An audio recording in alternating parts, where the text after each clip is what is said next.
Welcome to your extra shot of sunrise. I am Carlos Diaz, next to Meredith, who has got her big sweater on this morning, and it's kind of dreary today. It is very. It's if you got a big blanket, you got to put it on today. Yeah, wrap on up with it. That's the law. Yeah. Yeah, because it is just and I feel bad because we're supposed to be bringing you like the fun and the excitement of the morning, and this morning I said it's Monday, it's raining, it's tax day. And there's major closures on the road, so.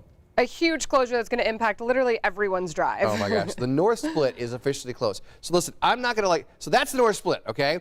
I don't want to try to talk above everybody, because when I moved back here 5 years ago, I'm like, wait, what is the North Split again? So the North Split is where 65 and 70 meet just north of the downtown area, okay?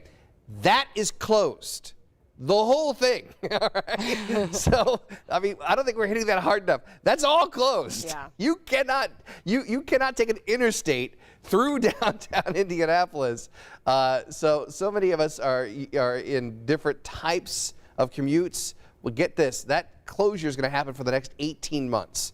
Crews are working on improvements specifically for safety, because it's 50 years old. It's always been really not a safe way to get around that curve. INDOT is making improvements like fixing road surfaces and bridges. The main goal is to improve driver safety, and actually they're going to be adding bicycle and pedestrian paths, which should be interesting. Yeah. There are changes also being made to improve the overall look of the North Split, because, I mean, really it didn't look that great, you know. No. So now you're going to have, I mean, you know, if you go to Orlando these days, or the suburbs of Orlando, you see all these overpasses. That's what we're going to have. We're going to have overpasses now, rather than just where you're trying to fight across traffic. Right. You're going to have really state-of-the-art overpasses, but it's going to take a long time to make them.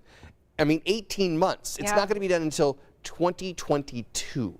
It's interesting because it happened on Saturday. It went into effect, and I was driving downtown yesterday because I live downtown. I was driving to the grocery store, and there were so many semis in downtown Indy. Yeah, and I was super thrown off about it. And then I reminded myself, oh yeah, the North Split closure. And I think a lot of these semis, you know, if you're out of state traveling, maybe didn't realize what was going on. Right. And so they're all just trying to maneuver, and we have enough road construction going on the downtown streets. If you've driven the Mass Ave Delaware section, they're expanding a bunch of stuff over there. So it was a mess driving. Basically, it's going to be a mess for a while. So so those semis that you're talking about, I mean, if they're coming down from Chicago going down to Louisville, okay, Louisville, they're coming down 65. They're used to just going straight 65 all the way down. Now they have to get off on A65 to 465, take 465 around the southwest part of town to get back on to 65. Same if you're going northbound on 65. So you're going to have a lot more traffic on 465 because of the North Split closure, because traffic's being diverted. You know, and like you said, they don't want to go down to 16th Street and get off and take a bunch of little tiny roads. They want to stay on the interstates, especially those big semis. So you're going to see a lot more traffic on 465. Yeah, and if you're watching right now and panicking, we have a bunch of resources, detours, things like that on our website, WTHR.com. You can break it down that way. Basically, if you work downtown and you take an interstate to get downtown, you're going to need to give yourself some extra time today, because it's going to be pretty bad. All right. So big time Hall of Fame ceremony for the Basketball Hall of Fame took place last night. You had Kobe Bryant going in. You had Tim Duncan, Kevin Garnett, all great people. And then you had former Indiana Fever star Tamika Catchings, probably the greatest, if you ask me, as far as people goes. I've met her several times, and she's just amazing. So she was inducted, as I said, with Kobe Bryant, Tim Duncan, and Kevin Garnett. Tamika Catchings was a 10-time All-Star, 5-time Defensive Player of the Year. She's the WNBA's all-time leader in steals. All those are great. Here's the stat that gets me. She's won 4 Olympic gold medals. I mean, what was she doing? Playing in the Olympics when she was 10? Yeah, I mean, that's unbelievable. That's 16 years of medals. That's crazy.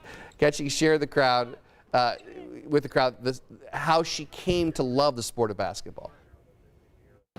Basketball chose me, an awkward, lanky, introverted tomboy born with a hearing disability, a speech impediment, and a will to overcome obstacles, dream big, and to change the world.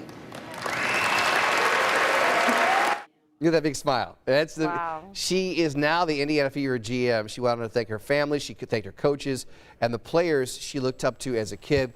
I did a shoot with her one time.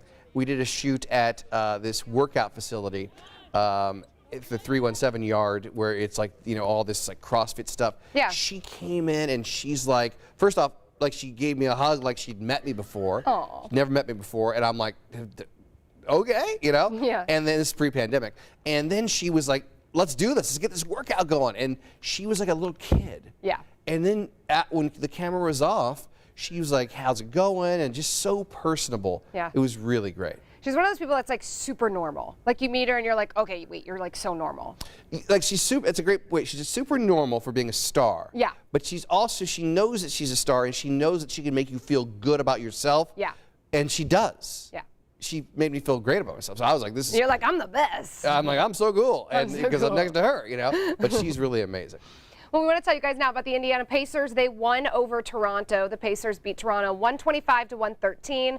O'Shea Brissett led in scoring last night with 31 points, followed by Domantas Sabonis with 25 points and Doug McDermott with 20 points. The team now has a shot at the NBA playoffs after beating Toronto last night. They're now facing the Charlotte Hornets for the play-in game.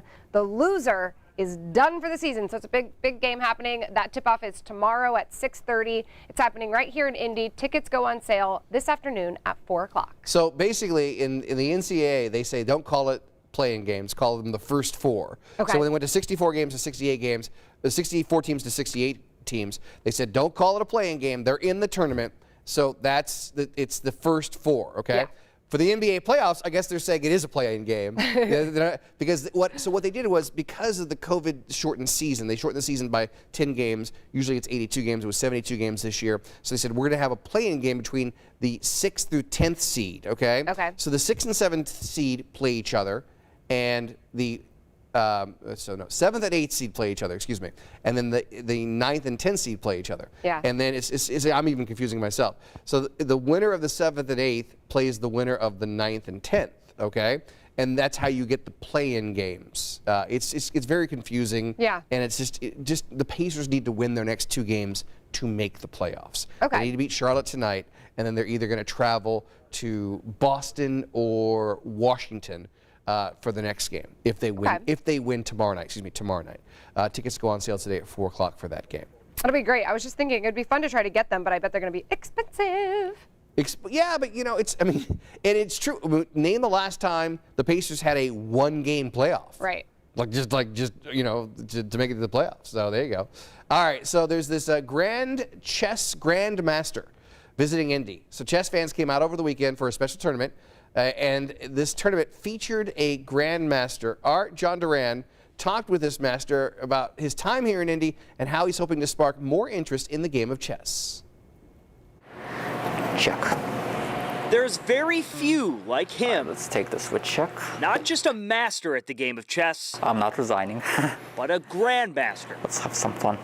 12 local club players had the opportunity of a lifetime going head-to-head with Alexander Lenderman, one of the best chess players in the world. Let's try an interesting move. Going into it, I knew I was going to lose, but, you know, you go out fighting. Only Lenderman was facing all 12 at the same time. They have obviously a little bit better chance because I'm a little bit distracted playing other games. And, you know, if they happen to win or draw against me when I have an off game, obviously for them it's like a memory for the whole life. He didn't hold back, winning all 12. There are definitely a couple of games which were not so easy. I had to really battle to win. But some of his opponents didn't feel the same way. Honestly, probably a quarter into the game, I was feeling bad here. Let's try this. It's hard to beat someone like this. He's so good. So at least I know how they move. I wanted to see how good. That's a start. Should we play? Let's play. All right, good luck. Good luck. Although he wouldn't need any of that. Okay, let's attack that bishop. Uh-oh. I shouldn't have told you I'm attacking. I would have never seen that. But did offer some help. Could have taken my knight. Yeah. Only a few moves later, though. And let's go for the decisive attack. To no one's surprise, I was bested by the Grandmaster. And that is checkmate. Good game. Lenderman, who lives in New York City, was in town for the Circle City Open chess tournament, but appears at smaller events like this one to help promote the game. It's just a great thing for the community, for chess to build like that. I mean, at some point I was also a beginner and an novice player, and I would be very excited to play my first ever Grandmaster. And so now this is a way to give back. Oh, how cool was that? And you know what's so interesting is after watching that show, The Queen's Gambit, which I know is just a televised portrayal of it all, you have such a better understanding of what a Grandmaster is. And I remember, I think it was Christmas time, that chess sets were up 300%, chess set sales. Yeah, we're up 300% because people, all of a sudden, it's so interesting how, you know, TV can impact real life. People became really interested in learning how to play. Have you seen Queen's Gambit? Yeah, I loved it. It was great. It's one of those shows, the first episode, you're like, what is going on? Like, you got to, I tell my wife, you got to get to the first episode. First episode is very dark, very depressing. Once you get past the first episode, then it picks up. I loved the style, all the clothes, like the old hotels. I don't know how they were managed to pull that off, but that was like my favorite part, was seeing all of that. And that girl was so good. Anika Joy, I think is her name. She's really doing talented. SNL this weekend. She's hosting SNL this weekend. Yeah. Oh, that'll be fun. Coming up here. There are already people talking about cheeseburgers and pickles and things. Let's just go right to that story before, because we're running short on time. There's a new seltzer coming out, and I can't believe we don't have the story. So I'm just going to ad-lib this story. Okay. We teased it and we don't have it. Okay. So did I run by it? No, we don't have it. Okay. Well, there's video, but I don't know what the copy is. But anyway, so as you see, there's a new hard seltzer. It's a pickle-flavored hard seltzer. This started as a April Fool's joke, but the company that makes it said they got such a positive response, they're going to limit it to 10,000 cans of this pickled flavored hard. It's called Hard Pickle. It's made by the company Brewmate. Okay, there you go. It's a limited release. Only 10,000 packs will be up for grabs. Pre-sale for the seltzer. It's already live on their website, so if you want it, get to it. No. Okay, here's the thing. No. Okay, pickles are made by the devil. All right, it's just fact. All right, because that is science. Pickle juice gets on everything. And I don't mind. Listen, if you like pickles, I don't know. What are your thoughts on pickles? I like pickles. Okay. I mean, I'm very middle of the road. Okay, so listen, I'm not going to judge you, okay? Okay. I went to a ball game the other day. You could buy a pickle in a pack. And I'm like, you know what? I'm not judging, okay? But here's the thing. Don't try to get your pickle juice all over my fries and the bun of my burger, okay? I don't want your pickle juice. I don't need or want. I have a phobia. I don't have an allergy. I'm not allergic to them. I'm afraid of them. Yeah. I'm afraid of pickles. So when you put a pickle on my plate, okay, then the juices get everywhere. If you put a pickle in my bag for like Subway or Fireside Subs, or whatever, that pickle aroma permeates everything, okay? Oh my God. A pickle doesn't know how to stay in its own lane. Yeah, and that's the problem with pickles. Stay in its lane. So I will not be trying this pickle flavored seltzer. I would try it. I don't think it's ever going to be my go-to. I'd much rather have like lemonade or something like that. But I would try a pickle flavored seltzer. Now you know what to get me for Christmas. Yeah, Anything exactly. Pickles, I'm going to be all about it. All right, let's wrap this All up. right, for Carlos Diaz, I'm Meredith Juliet. Thanks for joining us this morning. We'll see you tomorrow right here sometime after 7 o'clock.